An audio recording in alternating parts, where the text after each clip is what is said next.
الحمد لله رب العالمين والعاقبة للمتقين ولا عدوان إلا على الظالمين وأشهد أن لا إله إلا الله وحده لا شريك له ولي الصالحين وأشهد أن محمدا عبده ورسوله وصفيه من خلقه وحبيبه سيد الأولين والآخرين اللهم صل عليه وعلى آله وصحبه ومن اتبعهم بإحسان إلى يوم الدين أما بعد أحبتي الكرام السلام عليكم ورحمة الله وبركاته.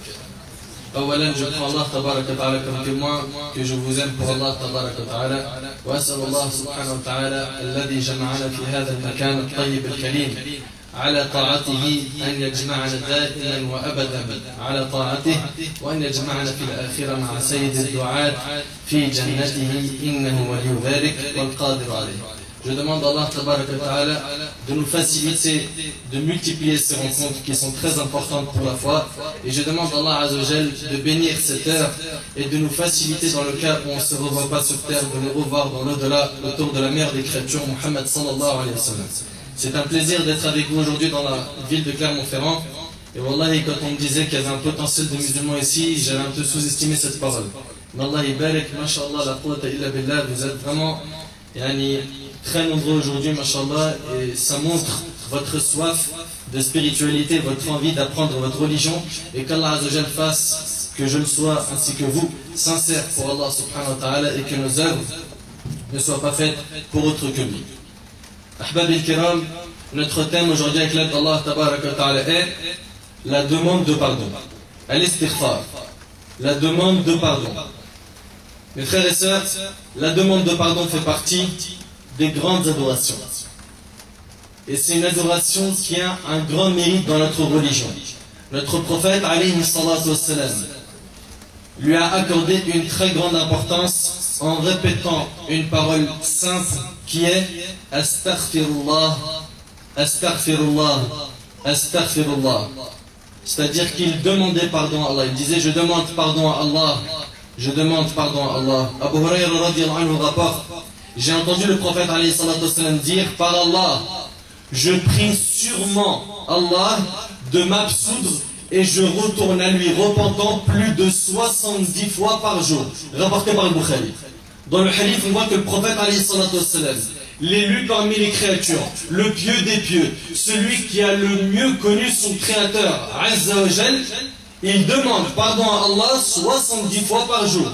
Et comme vous le savez, il alayhi salatu wassalam ne commettait pas les péchés qu'on commet. Il alayhi salatu wassalam lui a été pardonné ses péchés passés et futurs. Et avec cela, il demande pardon à Allah tabarak wa ta'ala 70 fois par jour. Et selon Al-Aghar Al-Muzani radiyallahu anhu, le prophète alayhi salatu wassalam a dit, il arrive certainement à mon cœur de tiédir, de devenir tiède par moment dans l'évocation d'Allah, et c'est pourquoi je prie Allah de m'absoudre 100 fois par jour, rapporté par Muslim. Donc dans une version, il demande pardon à Allah 70 fois par jour, sallallahu alayhi wa sallam, sallallahu alayhi wa sallam. Et dans une autre version, 100 fois par jour. Ibn Umar radiyallahu anhu rapporte, dans une seule séance, nous comptions de la part du messager d'Allah, sallallahu alayhi wa sallam, 100 fois cette formule, Rabbi ghfirli وَتُبْ عَلَيَّ إِنَّكَ التَّوَّابُ الرَّحِيمُ. Seigneur Allah, absous-moi et accepte mon retour à toi. C'est toi par excellence qui accepte le retour des repentis et qui est miséricordieux, rapporté par Abu Daoud et Tirmidhi. Imagine-toi ça, c'est le prophète alayhi salatu wassalam qui priait chaque nuit, qui jeûnait tout le temps, qui restait pratiquement tous les jours avec l'ange Jibril. Il n'avait pas n'importe quelle compagnie. Il était tout le temps en adoration, en évocation, et malgré cela, et avec cela, il demandait pardon à Allah 100 fois par jour. T'arrives à imaginer un petit peu? T'imagines? Si tel est le cas du prophète alayhi salatu wassalam, qu'en est-il de nous, de toi et moi mon frère, ainsi que toi ma sœur? Nous qui sommes des pécheurs, nous qui commettons des péchés matin, midi et soir, en public et en secret. Selon Abu Hurayra radiyallahu anhu, le prophète alayhi salatu wassalam a dit, par celui qui détient mon âme dans sa main, si vous ne péchiez pas, c'est-à-dire si on ne commettait pas de péché, Allah vous emporterait. pour faire venir des gens qui pécheraient et demander ensuite à Allah de les absoudre et Allah les absoudrait, rapporté par Muslim. On ne ferait pas de péché, on aurait été remplacé. Ça montre quoi?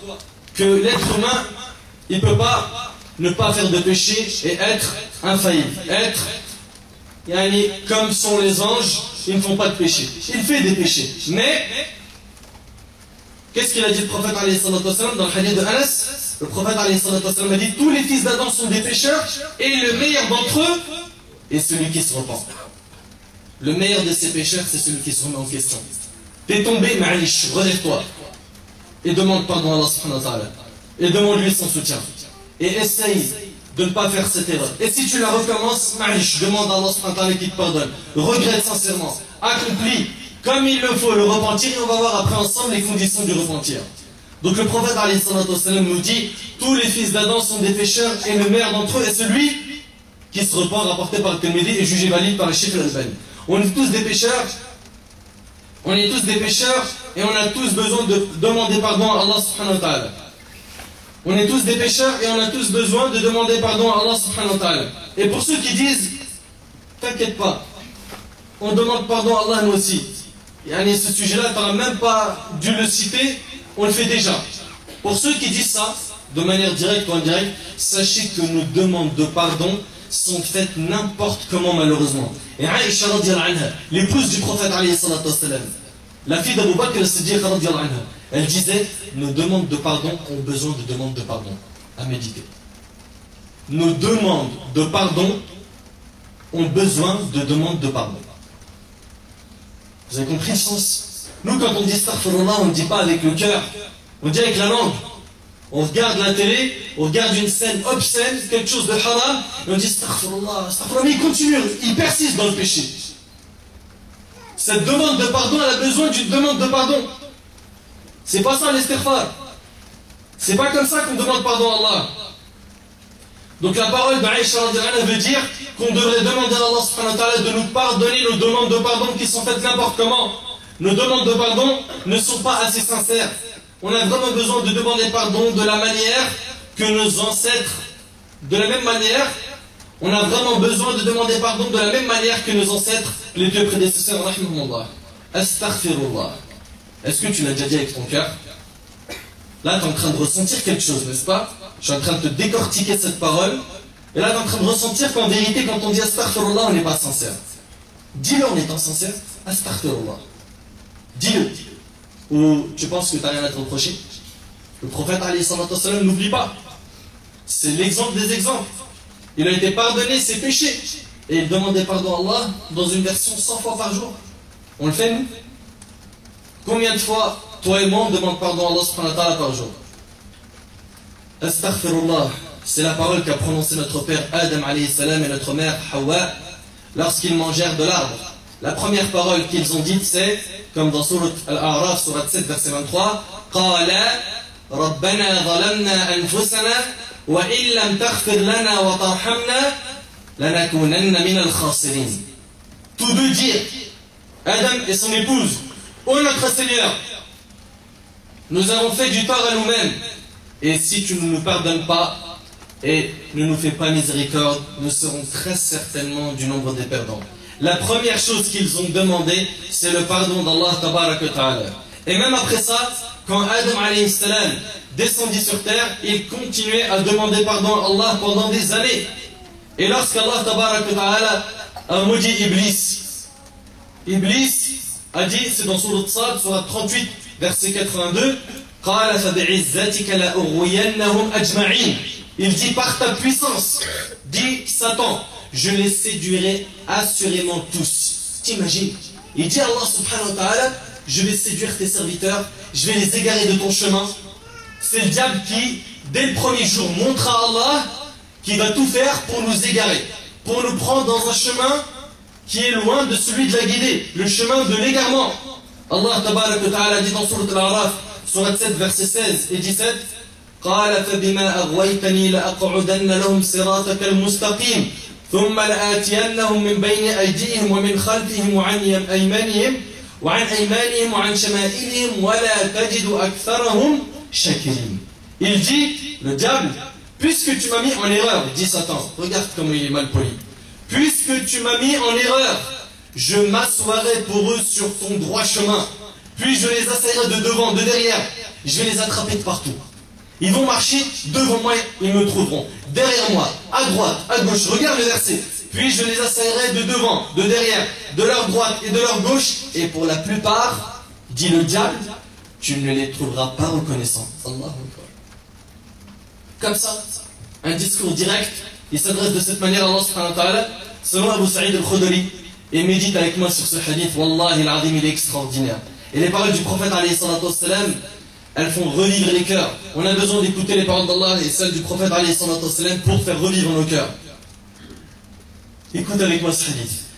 Le prophète alayhi salatu wassalam, dans le hadith d'Abu Sa'id al-Khudri, radiyallahu anhu, a dit, le diable a dit à notre Seigneur, il a parlé à Allah, il a dit, par ta puissance et ta majesté, je les égarerai tant que leur âme est dans leur corps. Puis Allah tabarak wa ta'ala a dit, par ma puissance et ma majesté, je leur pardonnerai tant qu'ils me demandent pardon. Allahu Akbar. Regarde bien, le diable il dit, par ta puissance et ta majesté, je les égarerai. Ils vont essayer de venir vers la prière, je vais les éloigner. Elle va s'approcher du hijab, je vais lui dire pas maintenant. Il va s'écarter du travail haram, je vais lui dire, mais comment tu vas faire pour payer ton loyer? Il va tout faire pour égarer les serviteurs d'Allah. Par ta puissance et ta majesté, je les égarerai tant que leur âme est dans leur corps. Allah tabarak wa ta'ala lui a dit, par ma puissance et ma majesté, je leur pardonnerai tant qu'ils me demandent pardon. Allahu Akbar. T'as vu la miséricorde d'Allah? T'as vu à quel point Allah subhanahu wa ta'ala aime pardonner? Le hadith est rapporté par Ahmed et jugé valide par Sheikh Al-Albani. Astaghfirullah. Quelle belle parole. Ô toi qui te plains du durcissement de ton cœur. Ô toi qui te plains que ton cœur est devenu couvert de rouille. Tu veux te débarrasser de cette rouille. Demande pardon à Allah. Isole-toi dans ta chambre et dis 100 fois Astaghfirullah en méditant sur cette parole. Et crois-moi que tu seras étonné de l'effet que ça va te faire. Pleure tes péchés et purifie ton cœur en demandant pardon à Allah tabarak wa ta'ala. C'est la sunna des prophètes et des messagers. Après que notre prophète Nuh alayhi salam a questionné Allah à propos de son fils, puis qu'il dit dans Surat Hud, Surat 11, verset 47, wa illa taghfir li wa tarhamni akun min al-khasirin. Et si tu ne me pardonnes pas et ne me fais pas miséricorde, je serai au nombre des perdants. Ça c'est le prophète Nuh alayhi salam, c'est un rapproché d'Allah. Il dit à Allah, et si tu ne me pardonnes pas et ne me fais pas miséricorde, je serai au nombre des perdants. Il leva ses mains au ciel et demanda pardon à Allah en ces termes. Dans Surat Nuh, Surat 71, verset 28, Rabbi ghfirli wa li waliday wa liman dakhala baytiya mu'mina wa lil mu'minina wal mu'minat wa la tazid adh-dhalimina illa tabara. Seigneur, pardonne-moi et à mes pères et mères et à celui qui entre dans ma demeure croyant, ainsi qu'aux croyants et croyantes, et ne fait croître les injustes qu'en perdition. Oui, mes frères et sœurs, les prophètes et les messagers demandaient pardon à Allah. Ils le faisaient très souvent. Le prophète Moussa alayhi salam, lorsqu'il a tué un homme sans le faire exprès, il dit dans Surat Al-Qasas, Surat 28, verset 16, قال رب إني ظلمت نفسي فاغفر لي فغفر له إنه هو الغفور الرحيم. Il dit, Seigneur, je me suis fait du tort à moi-même, pardonne-moi. Et il lui pardonna. C'est lui vraiment le pardonneur, le miséricordieux. Même le prophète alayhi salatu wassalam, à qui Allah azza wa jal a pardonné tous ses péchés passés et futurs, et bien avec tout cela, le prophète alayhi salatu wassalam demandait pardon à Allah parce que c'est Allah qui le lui a ordonné. Allah tabarak wa ta'ala dit dans Surat Muhammad, Surat 47, verset 19, Fa'alam annahu la ilaha illallah wastaghfir li dhanbik. Wastaghfir li dhanbik wa lil mu'minin wal mu'minat. Sache donc qu'en vérité, il n'y a point de divinité à part Allah, et implore le pardon pour ton péché ainsi que pour les croyants. Bien que son péché alayhi salatu wassalam, avait déjà été pardonné, il alayhi salatu wassalam multipliait la demande de pardon. Le prophète alayhi salatu wassalam sortit de nuit pour visiter le cimetière du Baqi'. Vous connaissez le cimetière du Baqi'? Il se trouve où? À Médine.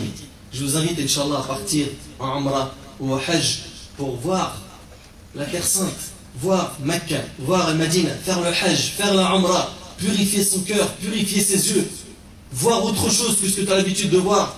Toi qui vas tout le temps en été à la plage, etc., etc., coupe ses vacances une fois et va visiter la Kaaba, fais une Umrah, va visiter la mosquée du prophète alayhi salatu wassalam, replonge dans l'histoire des compagnons. Wallahi, c'est un voyage très riche en spiritualité. Le prophète alayhi salatu wassalam sortit une nuit pour visiter le cimetière du Baqiya. Et cette nuit était celle de Aïcha radiyallahu anha. Il sortit afin de demander pardon pour les morts du Baqiya, et cela se déroula vers la fin de sa vie. L'imam al-Qurtubi, rahimahullah, rapporte dans son tafsir qu'un jour, un homme vint voir l'imam al-Hassan al-Basri. Vous le connaissez? Al-Hassan al-Basri. Celui qui le connaît, il lève la main. Très bien. C'est un parmi nos grands pieux prédécesseurs, rahimahullah. Donc il n'y a pas beaucoup de gens qui ont levé la main pour Al-Hassan al-Basri. Vous connaissez Karis? Levez la main. Levez pas la main. Quand il s'agit des rappeurs, Allah est belle. Mais quand il s'agit de nos ancêtres, les exemples, les modèles, malheureusement aujourd'hui, on a vraiment une perte de modèles. Pourquoi? Parce qu'on suit n'importe qui. Al-Hassan al-Basri, c'est un grand pieux parmi nos ancêtres. Apprenez ce nom, Al-Hassan al-Basri. Un homme vint le voir et lui dit: ô imam, nous nous plaignons de la sécheresse de nos terres. Nos terres sont sèches. Il n'y a pas d'eau, il n'y a pas de pluie. Il n'y a pas de pluie. Il ne pleuvait pas. Qu'est-ce qu'il lui a dit? Al-Hassan al-Basri lui a dit: demandez pardon à Allah. Il a dit quoi? Il a dit astaghfirullah. Demandez pardon à Allah. Un autre homme vint le voir et lui dit: ô imam, nous nous plaignons de la pauvreté. Qu'est-ce qu'il a répondu? Dites astaghfirullah. Subhanallah. Il lui dit: dites astaghfirullah. Demandez pardon à Allah. Puis un troisième vint le voir et lui dit: ô imam, nous n'avons pas d'enfants. On n'arrive pas à avoir d'enfants. Et il lui répondit: demande pardon à Allah. Subhanallah. L'un d'eux lui demanda: à chaque fois que quelqu'un te pose une question, tu lui adresses la même réponse, toujours la demande de pardon? Il lui répondit: oui. N'as-tu pas lu la parole d'Allah dans Surat Nuh, Surat 71, versets 10 à 12? Allah Azza wa Jal dit, et méditez bien sur ce verset. Allah subhanahu wa ta'ala dit: فَقُلْتُ اسْتَغْفِرُوا رَبَّكُمْ إِنَّهُ كَانَ غَفَّارًا يُرْسِلِ السَّمَاءَ عَلَيْكُمْ مِدْرَارًا وَيُمْدِدُكُمْ بِأَمْوَالٍ وَبَنِينَ وَيَجْعَلْ لَكُمْ جَنَّاتٍ وَيَجْعَلْ لَكُمْ أَنْهَارًا. J'ai donc dit: implorez le pardon de votre Seigneur, car il est grand pardonneur. Pourquoi? Pour qu'il vous envoie du ciel des pluies abondantes. Donc en demandant pardon à Allah subhanahu wa ta'ala, ça c'est dans le Coran, la pluie tombe. Et qu'il vous accorde beaucoup de biens. Donc celui qui est pauvre, il veut la richesse, t'as pas trouvé de travail encore, al-istighfar, et d'enfants. Pour qu'il vous accorde beaucoup de biens et d'enfants. Subhanallah. Al-istighfar, la demande de pardon, c'est la clé de ces trois choses. Et qu'il vous accorde beaucoup de biens et d'enfants et vous donne des jardins et vous donne des rivières. La clé de tous les biens de ce monde, c'est la demande de pardon. Un cheikh raconte qu'une femme vint le voir, se plaignant de ne pas avoir d'enfants. Alors que d'un point de vue médical, ni elle, ni son mari sont atteints de quoi que ce soit. Ils ont essayé tout type de traitement. Mais hélas, il n'y a rien eu. Jusqu'à ce jour, Allah ne lui avait pas destiné d'avoir un enfant. Le cheikh dit qu'il lui a adressé un simple conseil. Il lui a dit: ma sœur, prends soin de demander abondamment pardon à Allah tous les jours, toi ainsi que ton époux. 1000 fois par jour par exemple. Demandez pardon à Allah subhanahu wa ta'ala. Certes, ça va prendre du temps, mais faites-le. Suivez ce traitement en étant convaincu qu'Allah va vous accorder le remède. Et quelques temps après, le mari appelle le cheikh pour lui annoncer que sa femme est enceinte. Allahu Akbar. Tout ça, c'est grâce à quoi? Grâce à Allah Azza wa Jal, puis par la cause de l'istighfar, la demande de pardon. Et Wallahi al-Azim, Allah est témoin, je jure, que j'avais fait un dars, il s'appelle l'évocation. Et dans ce dars-là où je parlais du dhikr, j'avais parlé aussi de l'istighfar et j'avais parlé aussi du bienfait de demander pardon à Allah subhanahu wa ta'ala. Jusqu'à ce que je reçois un email d'un frère qui me dit: mon frère, j'ai tout essayé avec ma femme qui était stérile pendant des années. Et après on a commencé à multiplier l'istighfar comme tu l'avais dit dans ton audio, et je t'annonce qu'on a eu non seulement des jumeaux et ils sont nés le jour de l'Aïd. Avec Allah subhanahu wa ta'ala, c'est la garantie, tu auras tout, Inch'Allah. Tout. Pourquoi? Parce que tu t'adresses aux riches par excellence. tu t'adresses pas à n'importe qui. T'imagines?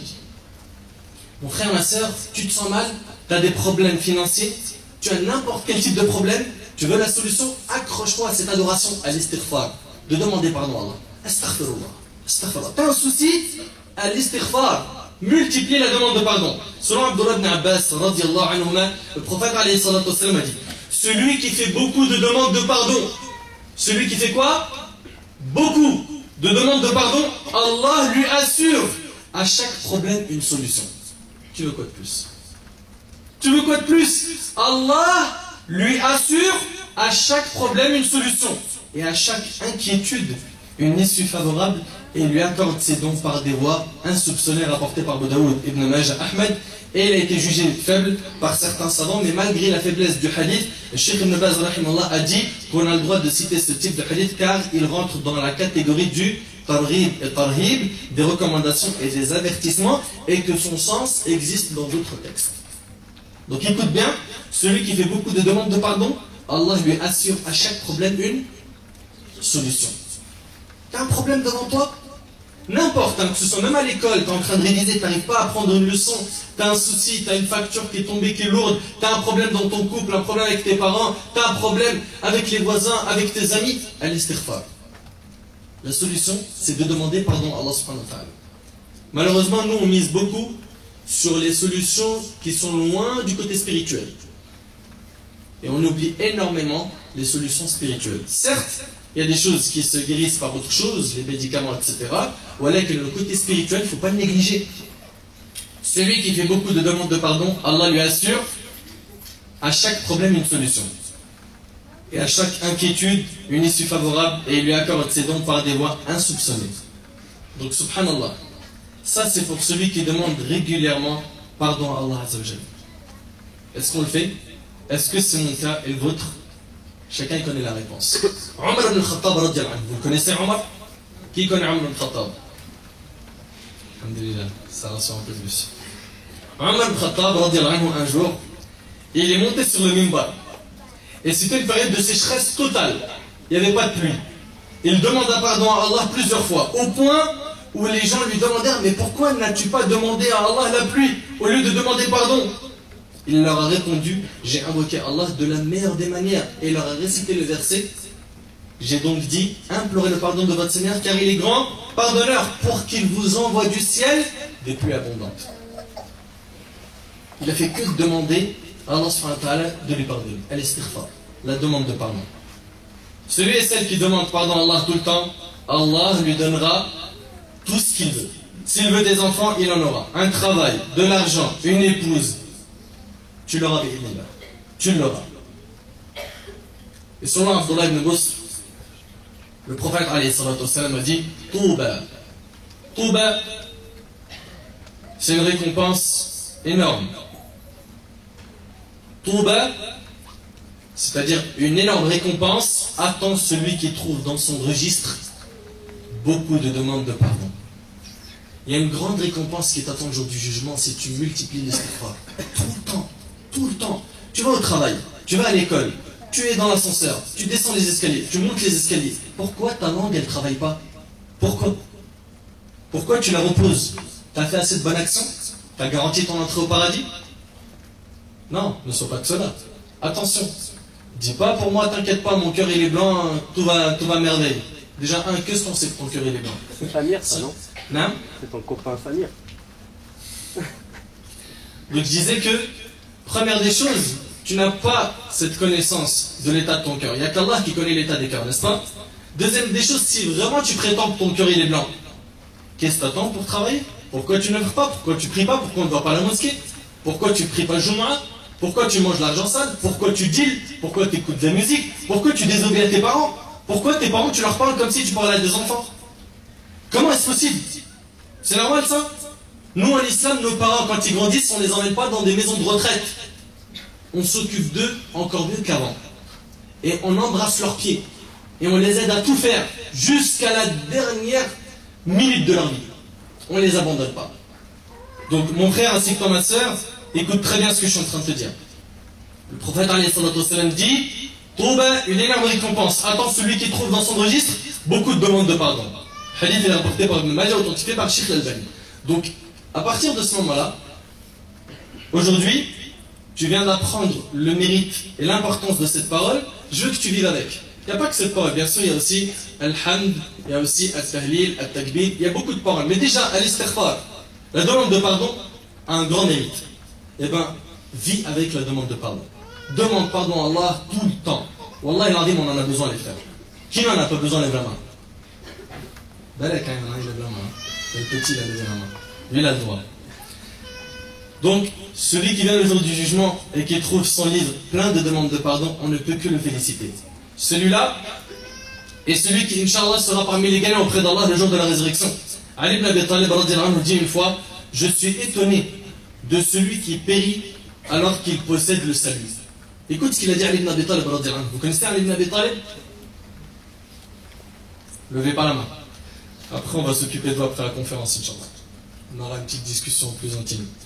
Je suis étonné de celui qui périt alors qu'il possède le salut. On lui demande alors, et qu'est-ce que le salut? Il répondit, la demande de pardon. Astaghfirullah, astaghfirullah, astaghfirullah. Quelle belle parole. Cette parole a été répétée. Cette parole a été répétée par les prophètes, les messagers et les pieux. Rahimahumullah. Astaghfirullah, une parole qui doit couler dans notre sang. Même si tu as fait beaucoup de péchés, demande pardon à Allah subhanahu wa ta'ala et ne désespère pas. Dis jamais c'est trop tard. Dis jamais, moi en ce qui me concerne, si je dis astaghfirullah 4000 fois par jour, ça ne marchera pas. Ne désespère pas de la miséricorde d'Allah. Anas ibn Malik radiyallahu anhu rapporte avoir entendu le prophète alayhi salatu wasalam dire, Allah tabarak wa ta'ala a dit, c'est donc un hadith qudsi. Allah azza wa jalla, qu'est-ce qu'il a dit? Il a dit, ô fils d'Adam. Mais dites bien, c'est Allah qui s'adresse à nous. Ô fils d'Adam, tant que tu m'invoques, tu fais des doigts, tu lèves les mains et tu demandes à Allah. Tant que tu m'invoques et tu espères en moi, je t'absoudrai, et médite bien sur chaque mot qui arrive. Je t'absoudrai, c'est-à-dire je vais te pardonner malgré ce qui s'est produit de toi et je ne m'en soucierai pas. C'est-à-dire qu'Allah il ne va pas se soucier du nombre de nos péchés. Tant que tu m'invoques et tu espères en moi, garde espoir en Allah. Je t'absoudrai malgré ce qui s'est produit de toi et je ne m'en soucierai pas. Ô fils d'Adam, si tes péchés ont atteint les nuages du ciel, qu'est-ce que tu veux de plus? Si tes péchés ont atteint les nuages du ciel et que tu me demandes de t'absoudre, je t'absoudrai et je ne m'en soucierai pas. Ô fils d'Adam, si tu viens avec moi, Afwan, ô fils d'Adam, si tu viens à moi avec la contenance de la terre comme péché et que tu me rencontres sans m'associer personne, je t'apporterai sa contenance comme absolution. Rapporté par Tirmidhi, Darimi, Ahmed et jugé valide par Sheikh Al-Albani. Et selon Abu Huraira, le prophète a dit donc ce qu'il rapporte au sujet de son Seigneur. C'est aussi un hadith qudsi. Médite. Allah tabarak wa ta'ala a dit, mon serviteur a commis un péché. Et là il s'agit de moi ainsi que toi. On commet tous des péchés. Mon serviteur a commis un péché et a dit, Seigneur Allah, absous-moi de mon péché. Est-ce que c'est ce qu'on fait nous quand on commet des péchés? On dit à Allah, j'ai commis un péché, absous-moi ce péché, pardonne-moi ya Allah. Absous-moi de mon péché. Allah subhanahu wa ta'ala dit, il a donc su qu'il avait un Seigneur qui absolvait le péché et qui châtiait pour le péché. Puis il a commis de nouveau un péché. Le serviteur, il a commis de nouveau un péché et dit, Seigneur Allah, absous-moi de mon péché. Et Allah subhanahu wa ta'ala dit, mon serviteur a commis un péché et a su qu'il avait un Seigneur qui absolvait le péché et châtiait pour le péché. Puis il commit de nouveau un péché et dit, Seigneur Allah, absous-moi de mon péché. Donc on voit le serviteur, il demande pardon et il retombe dans le péché. Il demande pardon et il retombe dans le péché, n'est-ce pas? Puis il commit de nouveau un péché et dit, Seigneur Allah, absous-moi de mon péché. Allah subhanahu wa ta'ala dit, mon serviteur a commis un péché et a su qu'il avait un Seigneur qui absout le péché et châtie pour le péché. J'ai effectivement absous mon serviteur et qu'il fasse donc ce qu'il veut, rapporté par Bukhari et Muslim. Alors comment est-ce qu'on doit comprendre ce hadith? C'est-à-dire, la vie est belle, je fais des péchés comme je veux, et après je dis astaghfirullah, astaghfirullah, astaghfirullah. Comme ce qu'on a dit tout à l'heure, il regarde quelque chose de haram dans la télé, et il regarde, il dit astaghfirullah, astaghfirullah, astaghfirullah. C'est ça qu'il doit faire? Est-ce que c'est ça? C'est ça que vous avez compris du hadith? Parce que malheureusement aujourd'hui on a des gens qui ont une compréhension des textes ajib, très étrange.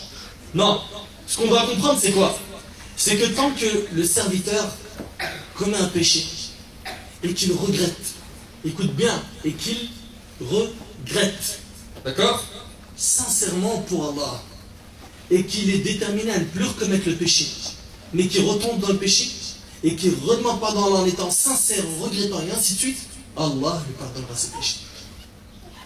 Pourquoi? Parce qu'à chaque fois qu'il se repent, il le fait sincèrement. D'accord? C'est pas le repentir des menteurs, celui qui regarde, je garde l'exemple, quelque chose de haram à la télé ou sur internet, et qui dit astaghfirullah. Et normalement, si tu as vu quelque chose de haram, ton istighfar, il devrait être accompagné de quoi? Tu changes la chaîne, tu éteins la télé, tu fais quelque chose. Et lui, c'est quoi ce istighfar de menteur là? Le hadith est rapporté par Bukhari et Muslim.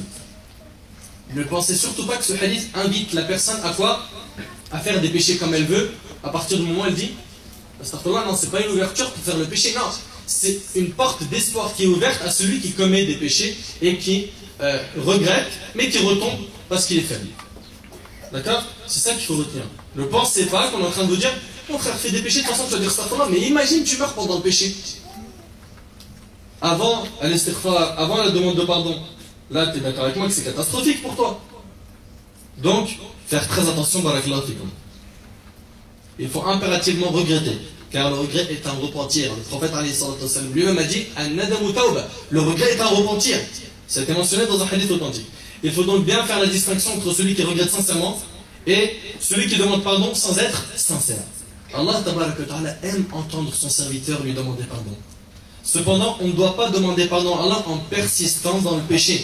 Regarde avec moi comment ce verset est clair et explicite sur ce sujet. Allah dit dans Surat Al-Imran, Surat 3, verset 135. وَالَّذِينَ إِذَا فَعَلُوا فَاحِشَةً أَوْ ظَلَمُوا أَنفُسَهُمْ ذَكَرُوا اللَّهَ فَاسْتَغْفَرُوا لِذُنُوبِهِمْ وَمَنْ يَغْفِرُ الذُّنُوبَ إِلَّا اللَّهُ وَلَمْ يُصِرُّوا. C'est ça le shahid ici. وَلَمْ يُصِرُّوا عَلَى مَا فَعَلُوا وَهُمْ يَعْلَمُونَ. Et pour ceux qui, s'ils ont commis quelques turpitudes ou causé quelques préjudices à leur propre âme, en désobéissant à Allah, se souviennent d'Allah. Donc celui qui commet des péchés, qui se rappelle d'Allah, Yahi, t'as oublié qu'un jour tu vas mourir, ma sœur, t'as oublié qu'après cette vie, il y a une autre vie, et la vraie vie d'ailleurs, c'est celle d'après, celle-là c'est la vie éphémère.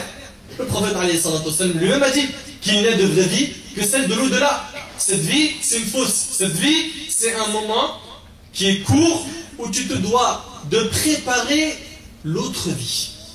Nous, on est ici, pas pour cette vie-là, pour l'autre. On est sur terre pour préparer l'autre vie. Mais malheureusement, il y en a beaucoup, ils ont oublié pourquoi ils ont été créés. Et vivent sans objectif. Leur objectif, c'est de consommer, de sortir, de bien s'habiller, d'être à la mode, de connaître les films et les séries et les téléréalités, d'être avec toujours les derniers cris. Téléphone, t'inquiète pas, j'ai le dernier Samsung, j'ai le dernier iPhone. iPad, pareil.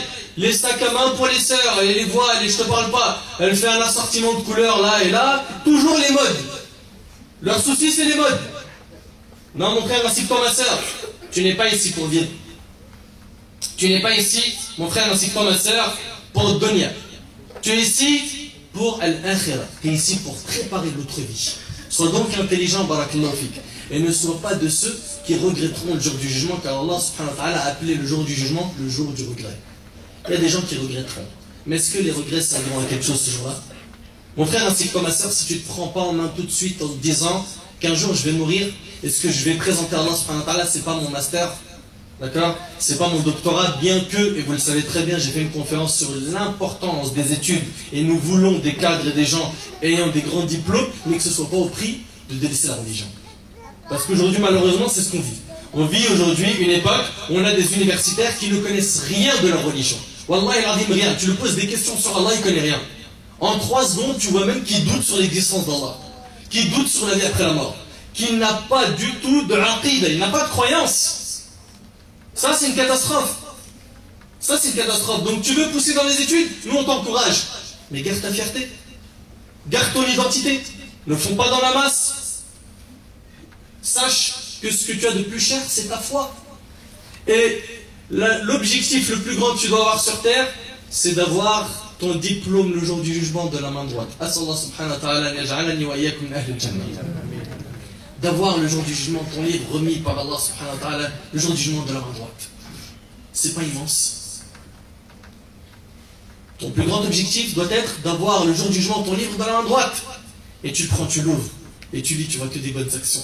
Et on te dit, entre au paradis, en paix. Mangez, buvez, mangez, ça y est, amusez-vous. Vous avez déjà œuvré, vous avez fait des efforts sur terre. Vous vous êtes fait critiquer, vous avez patienté. On vous a dit des choses qui étaient mauvaises, vous avez gardé un bon comportement. On vous a pointé du doigt, on vous a stigmatisé, vous avez patienté. Entrez au paradis. Alors tu veux faire partie de cela, ou de ceux des perdants, qui auront leur livre de la main gauche. Pourquoi? Car on les rappelait une fois, deux fois, trois fois, 100 fois, 2000 fois. Et ces gens-là sont semblables à ceux qui tombent dans un trou. Et ils savent qu'il y a un trou ici, et ils retombent dans le même trou. Et le troisième fois, la quatrième fois, la cinquième fois, 100 fois, c'est la même chose. Le croyant est intelligent. Et ses objectifs sont nobles. Il en a sur terre, bien sûr, fonder une famille, etc., etc. Mais il pense surtout au grand objectif qui est Al-Jannah, le paradis. Donc, Allah subhanahu wa ta'ala dit, et pour ceux qui, s'ils ont commis quelques turpitudes, tu as commis des péchés, mon frère, tu as commis des péchés, ma soeur, on va essayer de tourner la page, Inch'Allah, et on va réparer ça, ça se répare, t'inquiète pas, ça se répare. Je sais, tu vas me dire, j'en ai fait trop, mon frère, tu sais pas ce que j'ai fait. Des fois, on reçoit des emails, des sœurs nous disent, Akhi, j'ai un passé noir. Ma soeur, même si tu as un passé très noir, sache que c'est pas trop tard. Tu peux te rattraper. Wallah, Radim, tu peux te rattraper. La porte du repentir est encore ouverte. Alhamdulillah, tu as encore envie. Tu peux demander pardon à Allah. Et si tu te repens sincèrement, non seulement Allah subhanahu wa ta'ala, il te pardonne tes péchés, mais il transforme même tes péchés en bonnes actions. Qu'est-ce que tu veux de plus? Donc c'est maintenant. Allah subhanahu wa ta'ala, il nous a réunis ici pour écouter ce rappel. C'est pas pour rien, c'est pas du hasard, il n'y a pas de hasard. Tout ça, c'est quoi? C'est Al-Qadar. C'est le destin d'Allah Azza wa Jalla. Donc ceux qui sont ici présents et présentes, et ceux et celles qui vont écouter cet audio, Inch'Allah, une fois qu'il sera sur Internet, qu'ils se reprennent en main. Qu'ils se reprennent en main. Et pour ceux qui ici, ils ont commis quelques turpitudes ou causé quelques préjudices à leur propre âme, en désobéissant à Allah, se souviennent d'Allah. Ça, c'est la première clé. Rappelle-toi d'Allah. Rappelle-toi d'Allah. Tu es d'accord avec moi que si tu marches avec un homme, ma soeur, ou toi, mon frère, avec une femme, d'accord, qui n'est pas la tienne, donc une relation illicite, et que l'imam de ton quartier, ou on va dire tout simplement ton père ou ta mère, te voit dans la rue, tu es d'accord avec moi que c'est même plus la honte. Tu vas souhaiter à ce moment-là que la terre t'avale. Mais qu'en est-il du regard d'Allah? Allah subhanahu wa ta'ala te voit tout le temps. Souviens-toi d'Allah. Et pour ceux qui, s'ils ont commis quelques turpitudes ou causé quelques préjudices à leur propre âme, en désobéissant à Allah, se souviennent d'Allah et demandent pardon pour leurs péchés. Et qui est-ce qui pardonne les péchés sinon Allah? Et qui ne persiste pas sciemment dans le mal qu'ils ont fait. Écoute bien cette dernière phrase. Et qui ne persiste pas sciemment dans le mal qu'ils ont fait. Donc c'est une condition. On se doit de délaisser tout péché et de demander pardon à Allah Azza wa Jal en espérant son pardon. Même après les adorations, et ça je veux toute votre attention, même après les adorations, on doit demander pardon à Allah. Puisqu'en réalité, nous n'accomplissons pas nos adorations exactement comme il se doit.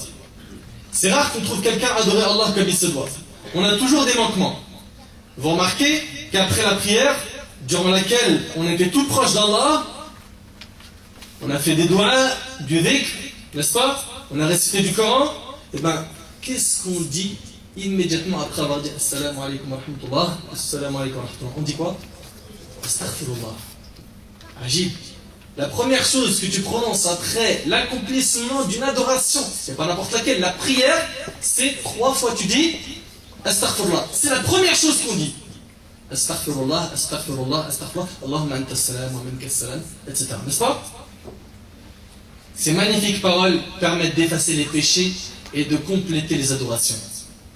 C'est-à-dire que nous, sachant que nos adorations ne sont pas faites de la meilleure des manières, qu'on n'est pas tout le temps concentré, que c'est incomplet, et bien juste après la prière, on demande justement pardon à Allah pour avoir eu des manquements dans nos adorations. Et pareil, après les ablutions, qu'est-ce qu'on dit? Allahumma ij'alni minal at-tawwabin. Ou Allah fait que je sois de ceux qui se repentent. Subhanallah, après l'adoration, il nous est enseigné dans la religion de demander pardon. Si on doit demander pardon à Allah tabaraka wa ta'ala après une adoration, qu'en est-il de notre demande de pardon après le péché? Comment est-ce qu'on doit être si cela se fait, si il s'agit d'un péché? Les frères et sœurs, rappelez-vous aussi du jour de Arafat. Vous connaissez le jour d'Arafat, l'un des meilleurs jours de l'année. Arafat est même le jour le plus important du pèlerinage. Le prophète a dit Al-Hajj Arafat. Le pèlerinage, c'est Arafat. Et les personnes debout à Arafat font partie des meilleures personnes. Mais qu'est-ce qu'Allah ordonne à ces gens-là? Il leur ordonne quoi? Dans Surat Al-Baqarah, Surat 2, verset 199, Allah tabaraka wa ta'ala dit ثم أفيض من حيث أفاض الناس واستغفر الله واستغفر الله إن الله غفور رحيم. Ensuite, déferlez par où les gens déferlèrent et demandez pardon à Allah car Allah est pardonneur et miséricordieux. Une femme raconte qu'après le décès de son époux, elle s'est retrouvée seule avec des enfants en bas âge, alors qu'elle n'avait pas beaucoup de moyens. Face à cette difficulté, elle alla questionner un cheikh. Que faire? Le cheikh lui répondit accroche-toi à la demande de pardon.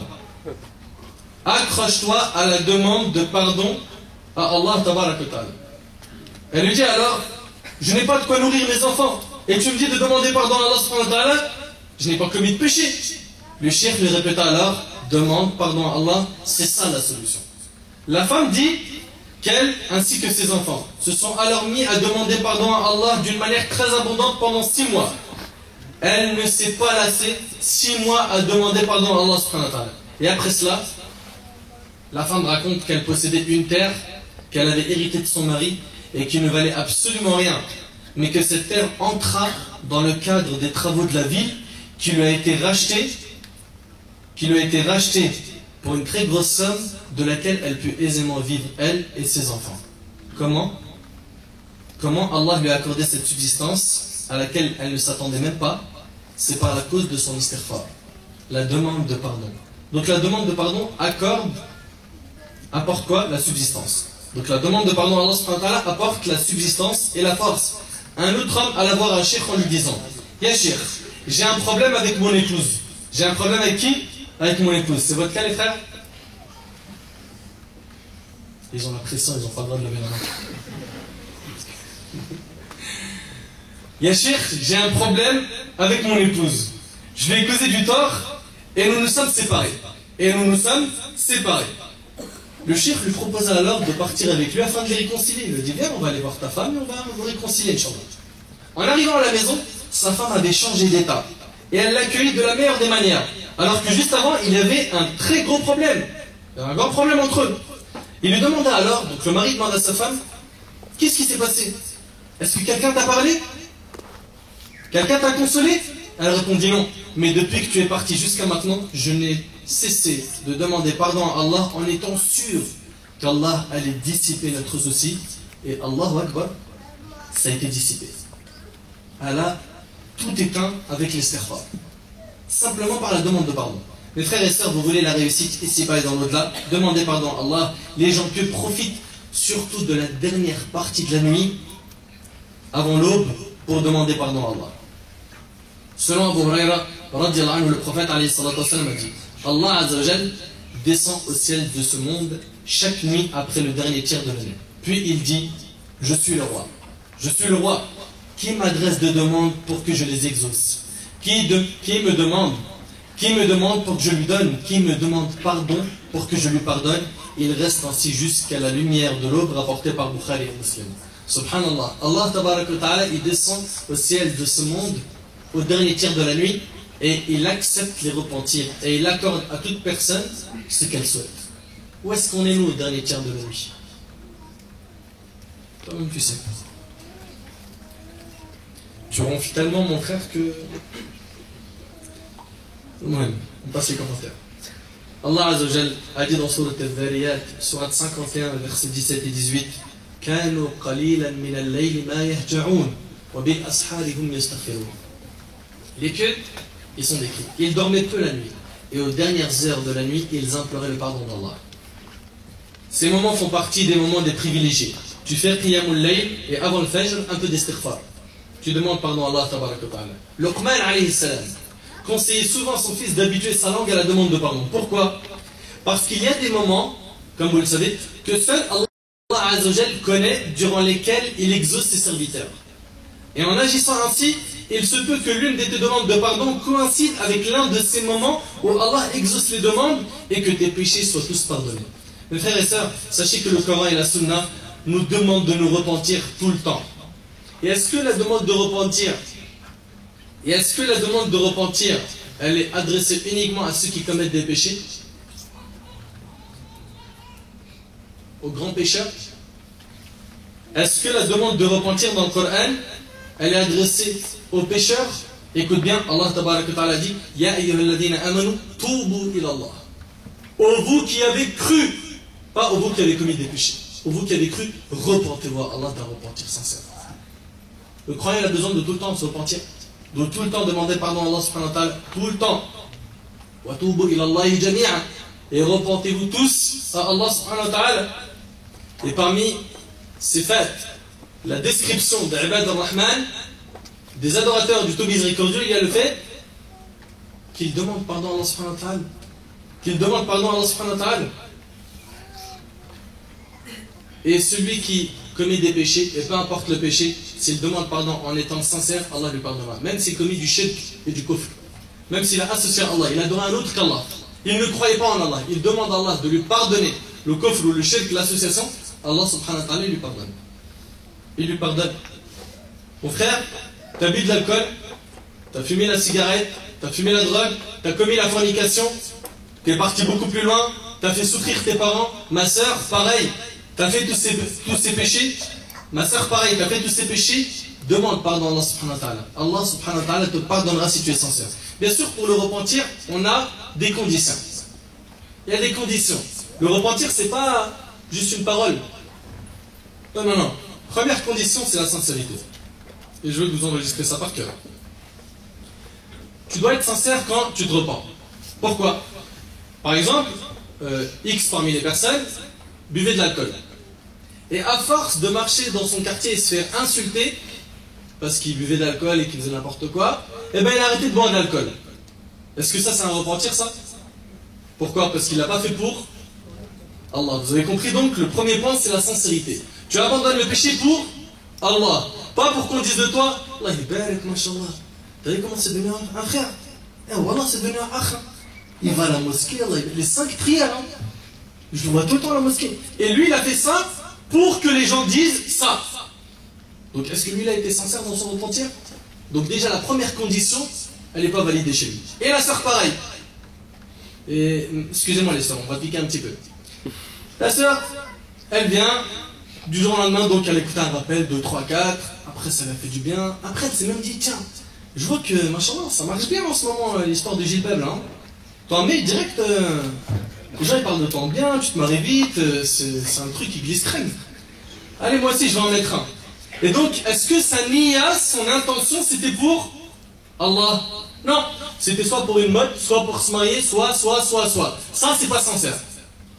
Qu'est-ce qu'il faut faire dans ce cas? Elle enlève le jilbab ou elle enlève le hijab? Non, elle le garde, mais elle change l'intention. D'accord? Elle travaille sur son intention et elle fait ça pour qui? Allah Azzawajal seul. Deuxième condition, le regret. C'est le pilier le plus important. Tu as commis des péchés, on en a commis. Ça y est. Qu'il soit petit ou grand, on se doit de regretter ses péchés. C'est-à-dire que là, maintenant, pendant que je suis en train de vous parler, chacun est en train de repenser, là, pendant que je suis en train de parler, à ses péchés. D'accord? Est-ce que ces péchés que tu as commis, et que tu sais qu'ils sont graves, est-ce que tu les as regrettés ou non? Est-ce que tu comptes les regretter ou non? Parce que tu penses que le repentir, c'est juste une parole? Non. Il faut qu'il y ait du regret, il faut que dans ton cœur, ça se passe très mal quand tu t'en rappelles. Ça se passe très mal, une culpabilisation immense. S'il y a ça, alhamdoulilah, t'es proche d'un vrai repentir. S'il n'y a pas ça, travaille pour qu'il y ait ça. Repens-toi en étant sincère, en regrettant. Si tu t'es repenti mais que ton cœur veut tout le temps le péché, sache que cela n'est pas un repentir. Tu te dois de pleurer en te rappelant les péchés. Tu dois ressentir le regret dans ton cœur.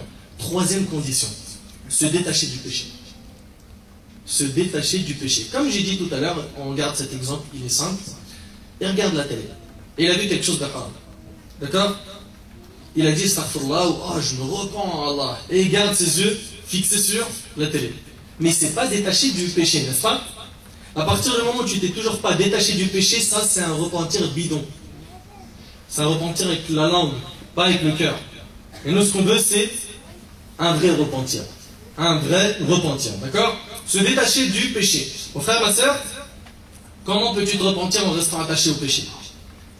Un homme qui regarde une femme nue dans la télé en disant en même temps astaghfirullah, ça c'est un istighfar de menteur. Et aussi, il faut être déterminé à ne plus le commettre. C'est-à-dire que tu as été sincère, tu l'as fait pour Allah. Tu as regretté le péché.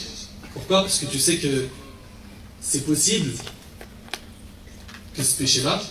Pourquoi tu as regretté? Parce que tu sais qu'il est possible que ce péché soit la cause de ton entrée en enfer.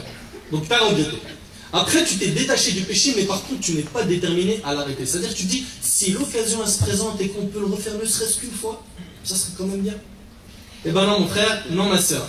Tu te dois d'être déterminé de ne plus jamais commettre ce péché. C'est-à-dire que tu t'en es détaché et tu dis, si l'occasion se présente, je fuirai ce péché comme je fuis le lion. Clair? Aussi, il y a la restitution des dépôts aux ayants droit. Par exemple, tu as pris de l'argent à quelqu'un. L'argent, il ne t'appartient pas. Et après, tu t'es repenti, tu savais pas, ou tu n'avais pas eu l'importance de ce péché qui est de prendre quelque chose qui ne t'appartient pas, ou bien même un vélo ou un jeu vidéo.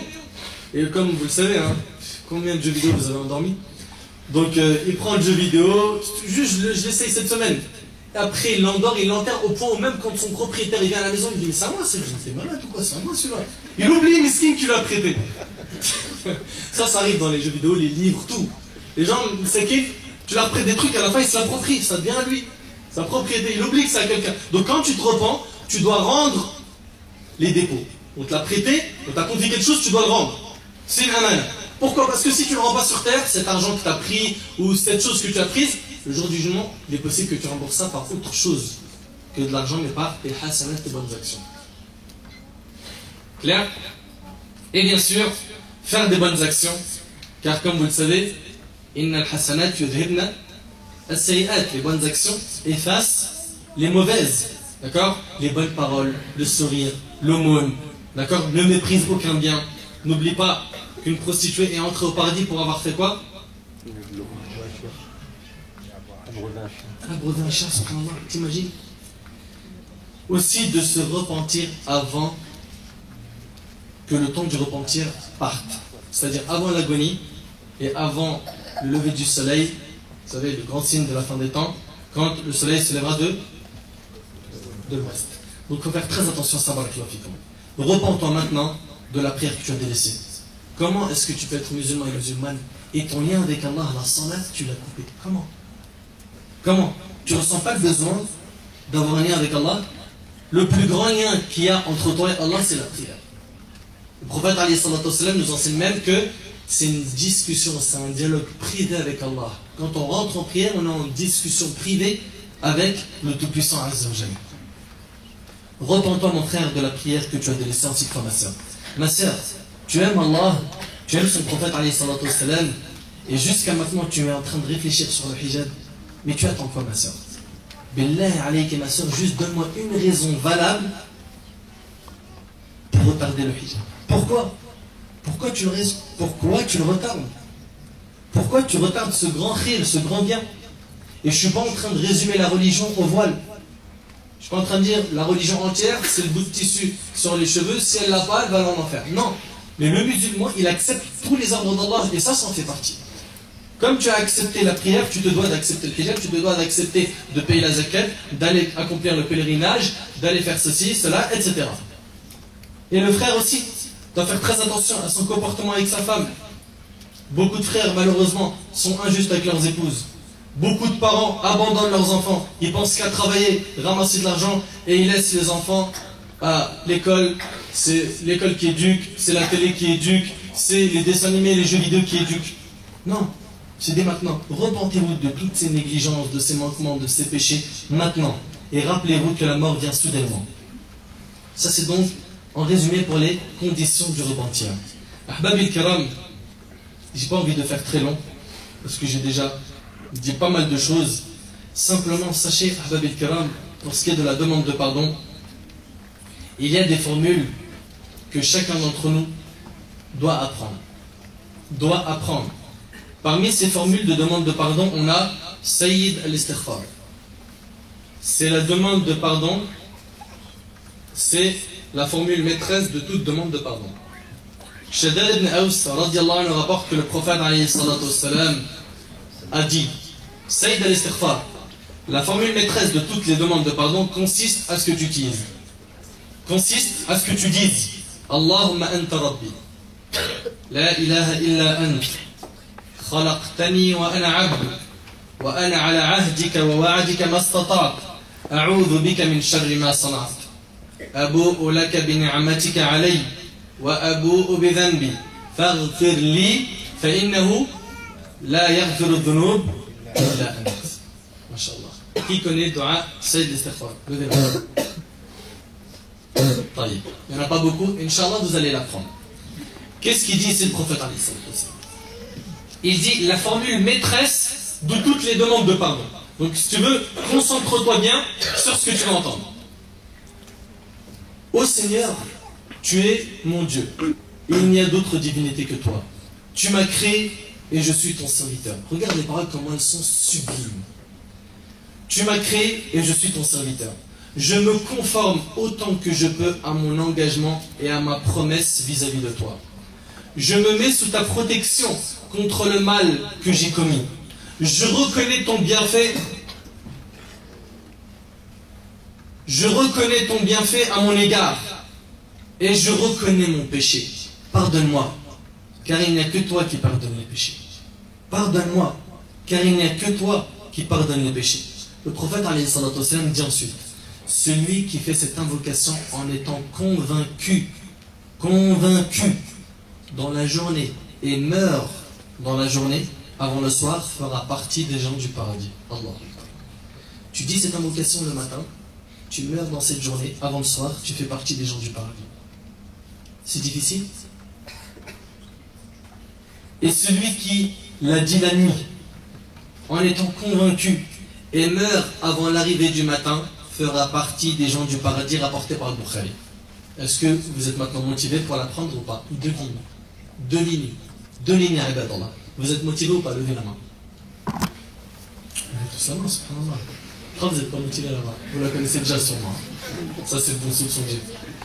Donc, ça, c'est pour ce qui est de Sayyid al-Istighfar.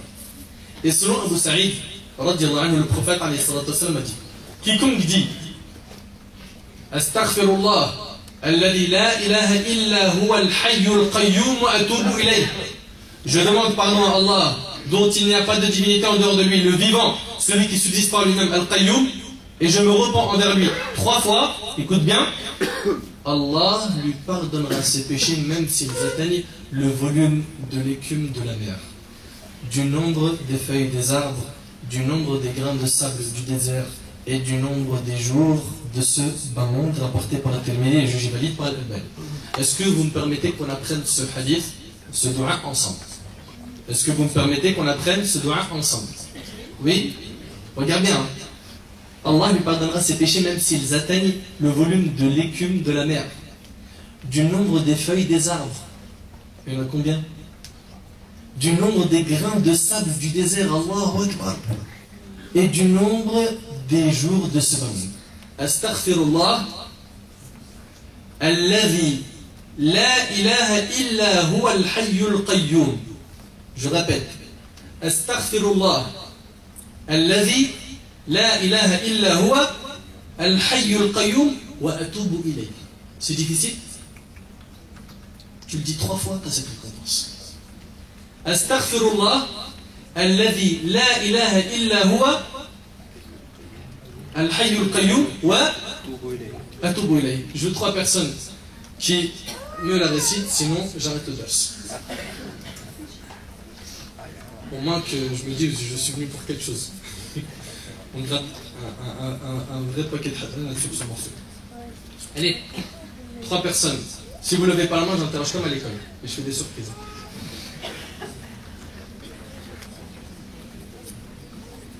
Toi, mon frère. Répète ce que je viens de dire en arabe. Tu n'as pas entendu. Toi, mon petit frère. Tu la connais pas. Toi, mon frère. Toi, mon frère. Astaghfirullah, alladhi la ilaha illa huwa, al-hayyul qayyum, atubu alayhi. Wa atubu ilayhi. Très bien. Astaghfirullah. C'est bon? C'est facile, astaghfirullah. Depuis le début, je parle que de ça. D'accord? Alladhi la ilaha illa huwa, al-hayyu al-qayyum. Et après, tu rajoutes wa atubu ilayhi. Wa atubu ilayhi, et je me repens en dernier. Deux personnes encore.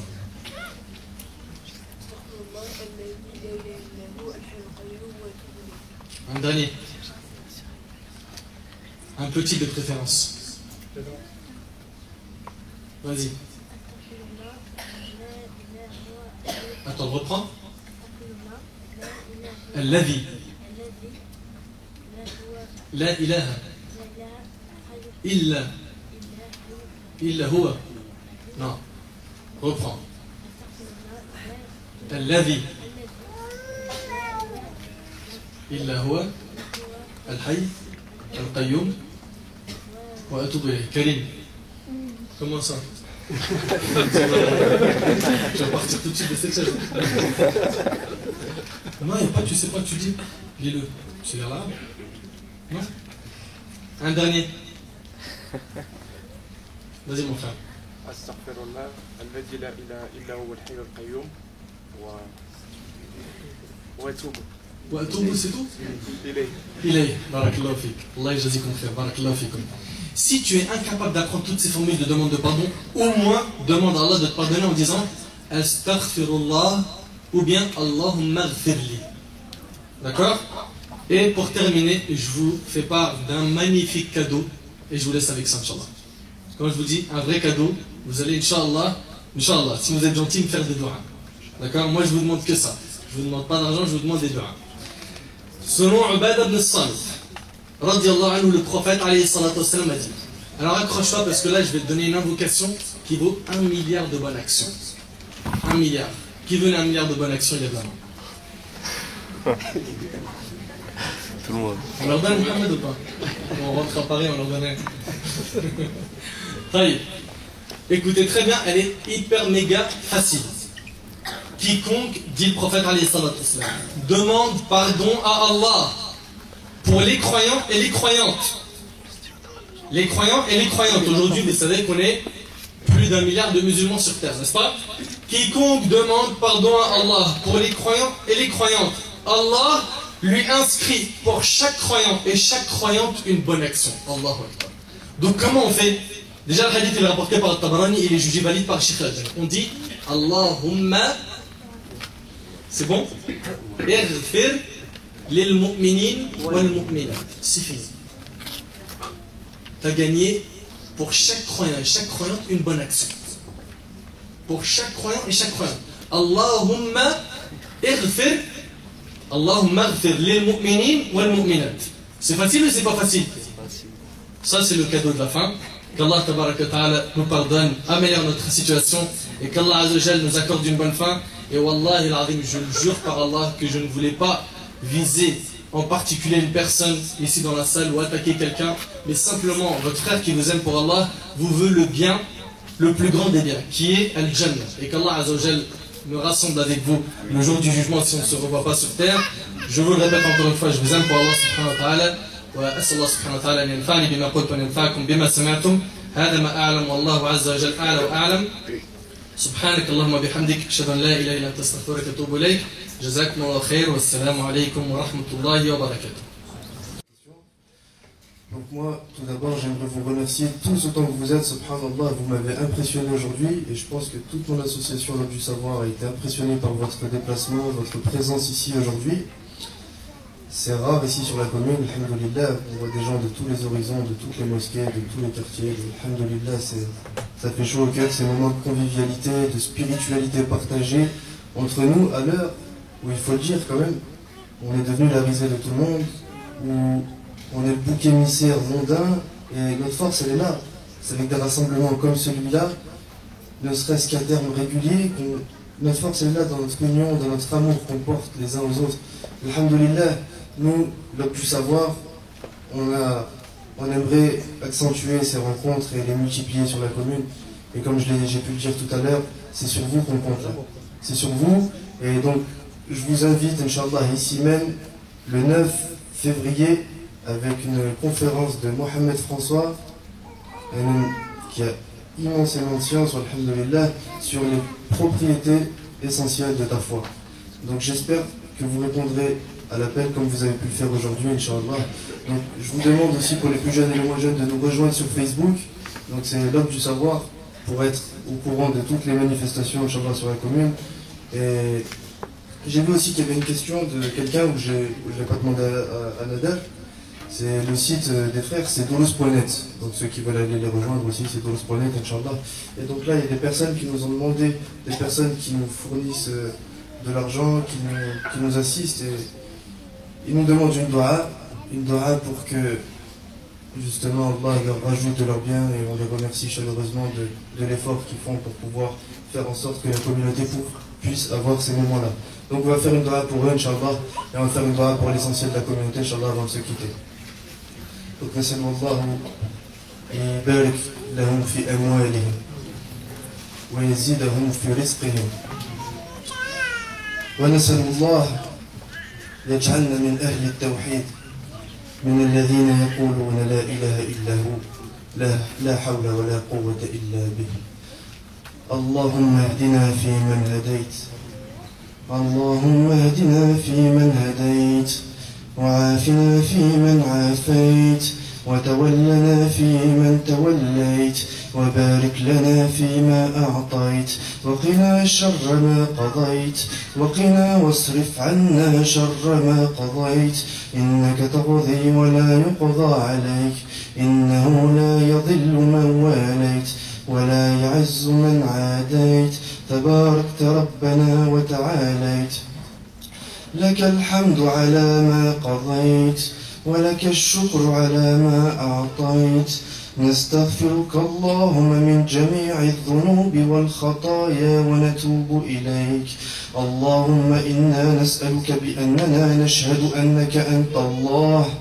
الأحد الصمد الذي لم يلد ولم يولد ولم يكن له كفؤا أحد اللهم نسألك رضاك والجنة ونعوذ بك من سخطك والنار ونعوذ بك من سخطك والنار اللهم اجعلنا من الموحدين اللهم اجعلنا من أهل التوحيد اللهم اغفر لنا وارحمنا أنت الرحمن أنت الرحيم أنت رب العالمين فتقبل منا واستجب دعاءنا اللهم اغفر لجميع موتى المسلمين الذين شهدوا لك بالوحدانية ولنبيك بالرسالة وماتوا على ذلك اللهم اغفر لهم وارحمهم وعافهم واعف عنهم وأكرم نزلهم ووسع مدخلهم واغسلهم بالماء والثلج والبرد ونقهم من الذنوب والخطايا كما ينقى الثوب الأبيض من الدنس اللهم اغفر وارحم والدينا ووالدي والدينا اللهم إنا نسألك رحما عظيما وسيعا من عندك إنك أنت الرحمن الرحيم اللهم اجعلنا إخوة في سبيلك ووحد صفوفنا اللهم انصر إخوانا المظلومين في كل أرض وكل مكان وانصرهم على عدوهم عدوك عدو الدين برحمتك عليهم يا كريم اللهم طهر قلوبنا